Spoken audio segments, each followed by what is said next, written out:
Notre prochain invité, je suis tellement content de l'accueillir parce que c'est pas facile de l'avoir en présentiel. C'est le docteur Jean-Pierre Després, qui est professeur en kinésiologie et aussi directeur du Centre de recherche Vitam au CIUS de la capitale nationale. Jean-Pierre, bonjour. Bonjour, Michel. Merci d'être avec nous. Quand on est à Montmagny, ça va toujours bien. Oui. Ben là, je sais que Montmagny, ça vous tient à cœur. Là. Oui, oui, on le sait, puis on en est fiers aussi. Jean-Pierre, la première chose que je voudrais vous demander aujourd'hui, parce que vous étiez présent lors de l'annonce là, de la semaine passée, cette belle annonce de 54,5 millions de dollars pour le complexe culturel et sportif en santé durable. On va prendre 10 minutes parce qu'on va avoir une autre entrevue qu'on va diffuser la semaine prochaine. Et là, on va parler de votre implication par rapport au complexe. Mais aujourd'hui, j'aimerais ça qu'on parle santé durable. Parce que là, ça vient avant d'où, ça, tout ça? Mais avant ça, on n'entendait jamais ça. Oui. Et là, maintenant, c'est sur toutes les lèvres. Qu'est-ce que c'est exactement que la santé durable? Bon, la santé durable, là, c'est le fruit d'une longue démarche qui a commencé en 2013 dans la région de Québec. À l'époque où elle était vice-rectrice à la recherche, celle qui est notre rectrice maintenant à l'Université Laval, Mme Sophie Demeaux, elle a réuni 150 personnes de toutes sortes de disciplines, pas juste la médecine, pour dire, en santé, comment on pourrait faire mieux puis différemment.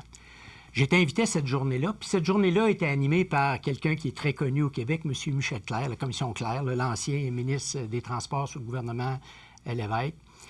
Et de cette journée-là a émané un chorus très, très fort. La santé, c'est bien plus que gérer la maladie dans les hôpitaux. Et là, j'ai fait « Wow, ça vient me rejoindre ». Quelques mois plus tard, M. Clerc, Sophie Demeaux m'appelle, me dit « Jean-Pierre, ça ne te tenterait pas de prendre la direction d'un groupe de travail qui va réfléchir à comment on pourra faire mieux puis différemment. » J'ai dit oui, parce qu'évidemment, je disais que la santé, c'était plus que la gestion de la maladie. Et de toute cette réflexion-là, qui a duré à peu près 1 an et demi, a émané le concept de santé durable. Le concept de santé durable, comme il avait été défini par des scientifiques, c'était un petit peu difficile pour la population de l'embrasser. Mais moi, suite à toute cette réflexion-là, je me suis dit, il faut qu'on démarre un nouveau centre de recherche. Centre de recherche qui s'appelle Vitam, Centre de recherche en santé durable, qui est reconnu et financé depuis 2019 par le Fonds de la recherche en santé du Québec. Et là, on a travaillé avec les citoyens, avec les partenaires, à dire, comment on pourrait arriver à une définition plus démocratique, populaire de la santé durable? Et tu vas voir, Michel, c'est très simple. La santé durable qu'on a convenu ensemble, c'est un esprit sain dans un corps sain, des milieux de vie, environnement sain sur une planète en santé. Alors, tu peux voir que la prochaine fois qu'on se parlera du complexe, à quel point il y a des morceaux là-dedans qui sont importants. On va commencer par un esprit sain dans un corps sain. Ça fait longtemps qu'on l'entend. C'est parce que, j'étais à l'école, puis on parlait de ça, de faire l'éducation physique. Écoute, les philosophes grecs, il y a 2600 ans, prodiguaient leur enseignement dans des gymnases, à proximité des gymnases, parce qu'imaginez, il n'y avait pas de science à l'époque, mais ils avaient compris que pour faire des bonnes têtes, ça prenait des corps qui bougent, des corps en forme, des corps en santé. Maintenant, qu'est-ce qu'on fait au Québec? Puis là, je ne dis pas ça pour faire du sensationnalisme. On ne fait pas des esprits sains dans des corps sains. Nos enfants, on les garde sédentaires, puis sont exposés à une alimentation hautement transformée, très riche en sucre, très riche en sel.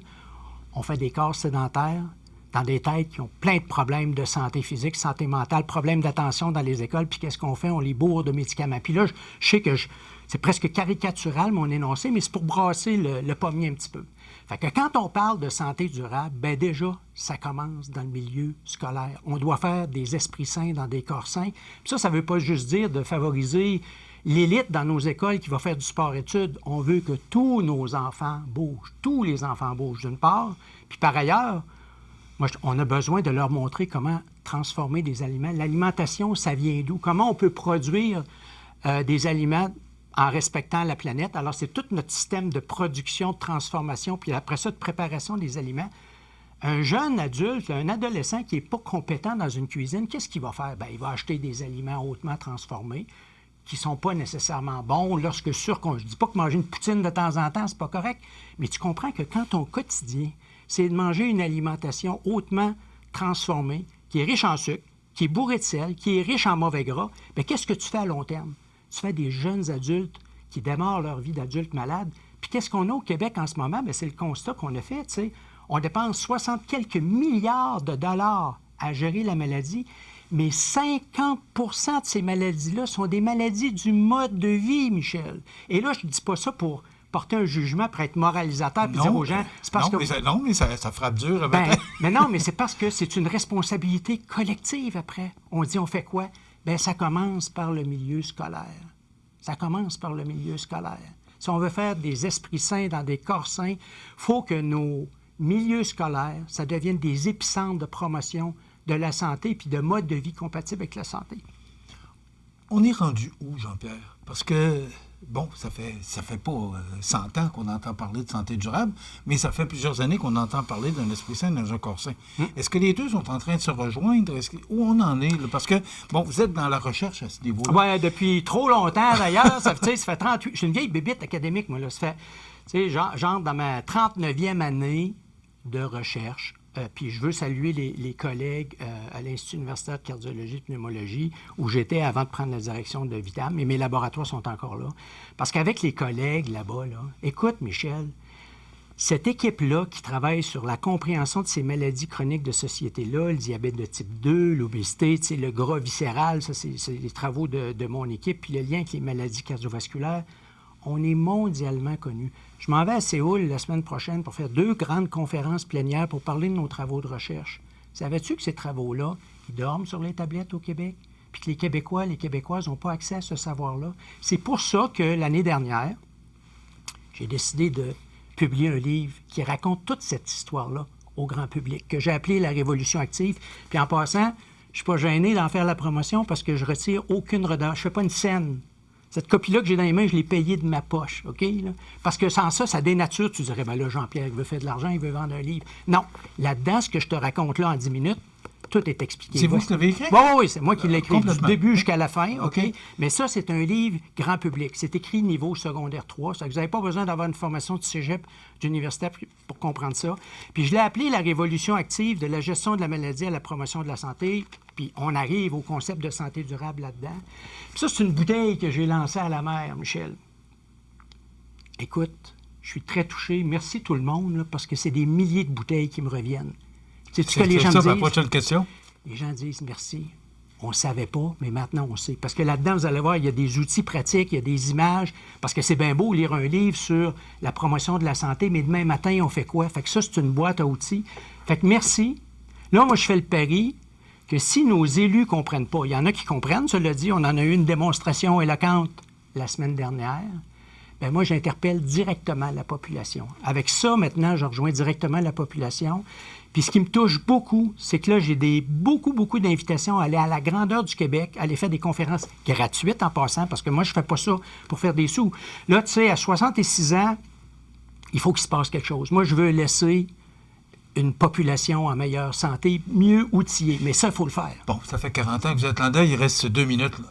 Ça fait 40 ans que vous êtes à la recherche. Puis que, bon, le livre, vous avez mis beaucoup d'efforts. Puis moi, je le sais parce que ça fait longtemps que je vous suis. Est-ce que, en 1 minute et demie, vous êtes capable de me résumer où vous en êtes rendu? Est-ce que vous avez de l'espoir? Est-ce que, bon, vous dites que plusieurs personnes ont répondu à votre livre. Est-ce que c'est encourageant? Est-ce qu'on va dans la bonne direction? Bien, on regarde juste la réponse qu'on a sur le territoire ici des deux MRC. Les gens comprennent.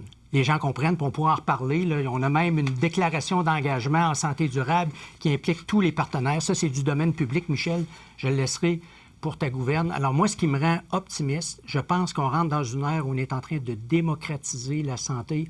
On va démocratiser un nouveau modèle de société compatible avec la santé humaine, la santé de nos environnements, la santé planétaire. Mais tu sais quoi?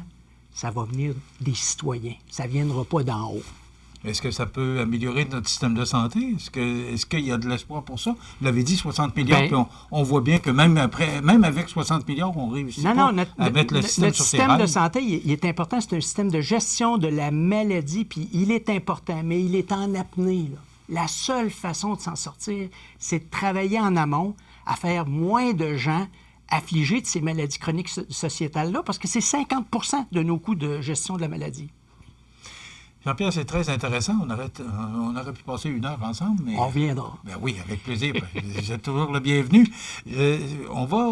J'aimerais ça parce qu'on va présenter une autre entrevue la semaine prochaine avec le docteur Després.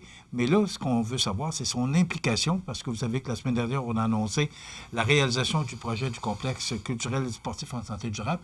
Moi, ce que j'aimerais savoir dans l'entrevue qu'on va présenter la semaine prochaine, c'est quoi votre implication par rapport à la réalisation de ce projet-là? On sait que vous aviez les 2 pieds dedans.